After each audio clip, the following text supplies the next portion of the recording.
Ships are built in many different sizes and configurations, and pilots must understand the differences and how to handle every type.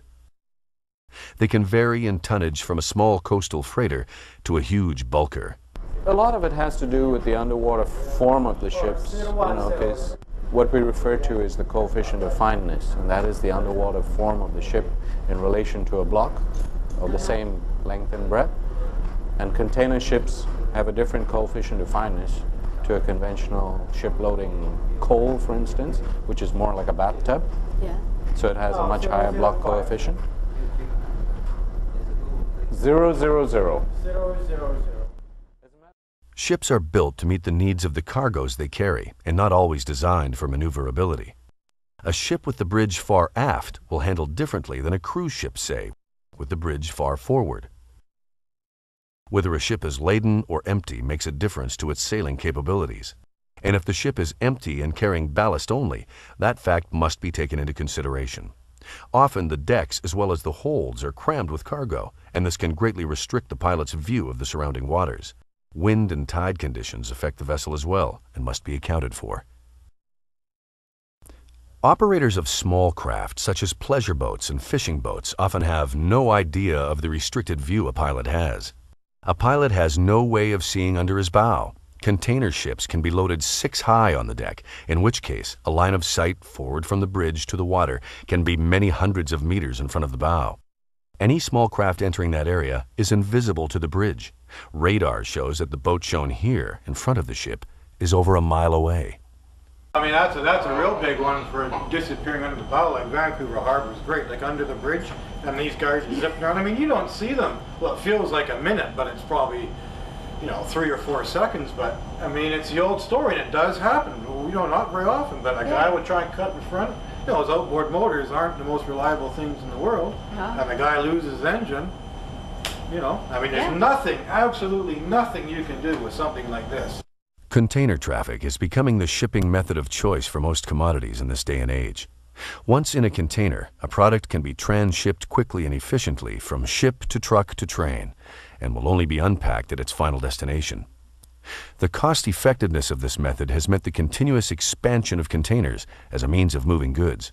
It has also meant that ports are built to specifically handle and accommodate them. Delta Port, one of the 3 container facilities in the Port of Vancouver, handles containers exclusively. With business expanding year over year into the foreseeable future, the port must innovate to keep throughput moving. More ships, bigger ships, more containers, and the containers keep moving, shipping Canada's goods to the world. Canada is a maritime nation.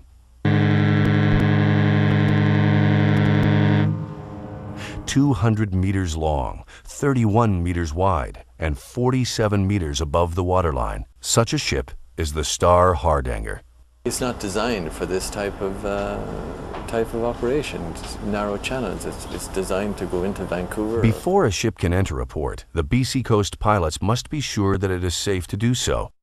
And so sometimes a team of senior pilots will assess a particular ship which is outside current parameters.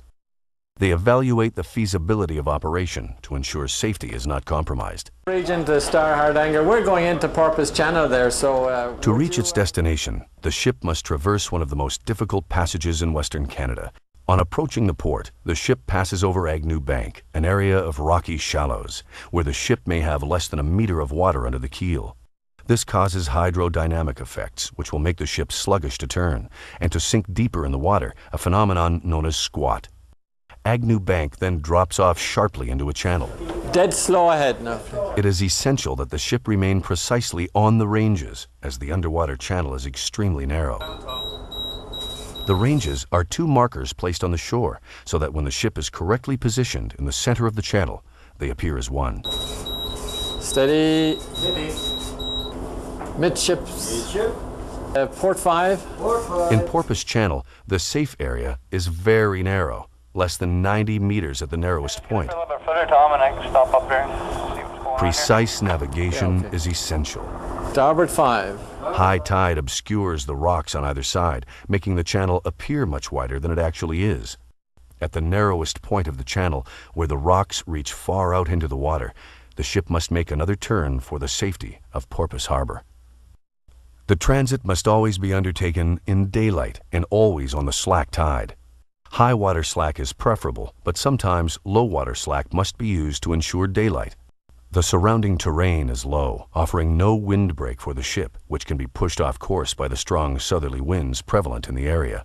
The pilot's skill and cool nerves take the ship through. Later, evaluation of the ship's handling characteristics will be factors in deciding whether she is suitable for subsequent visits. Pilotage has changed in view of the fact that ships are getting larger, but fortunately technology has come along also, which means that pilots with the latest technology are able to handle far larger ships in the same restricted waterways. Were it not for technology and were it not for the expertise of pilots, we would not be able to do this. The direct results are that far larger ships, cruise ships, tankers, bulk carriers, are able to come into the restricted waters in a safe and efficient manner. And that's thanks to the expertise of the pilots and their knowledge and use of the most advanced technology. And we will find that this trend will continue. Michelle Couillard.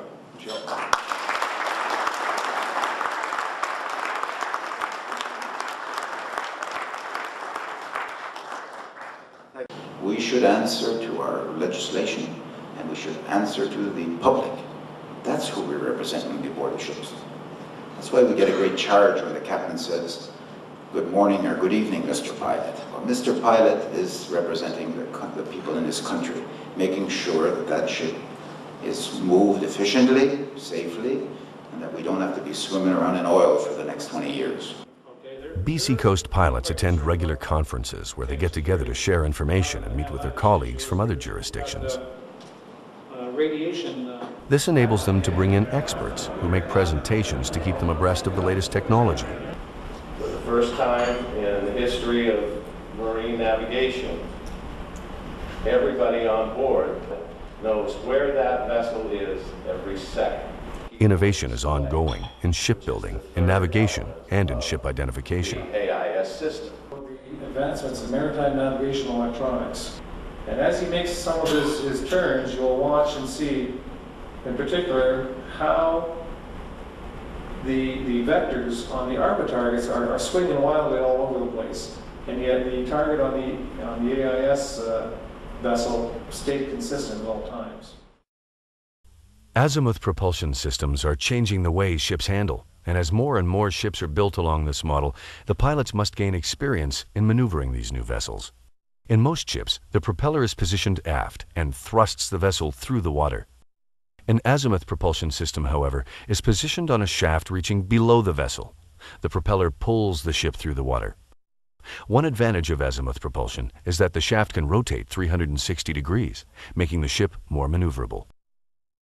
But such a ship handles differently, and the pilots must adjust their orders and even their thinking to accommodate the new technology. Some ships see very little maintenance in their lifetime, and so a pilot cannot always rely on the ship to answer his commands as promptly or as exactly as he wishes. The human element must be factored in as well. Crew competence varies widely. Investigations have shown that in some third-world countries, certificates can be bought relatively cheaply. A sound ship with a competent crew can be a pleasure to board, but a neglected ship with an inexperienced crew is uncomfortable and hazardous. Ships of both kinds trade in our waters. Pilots deal with both types daily.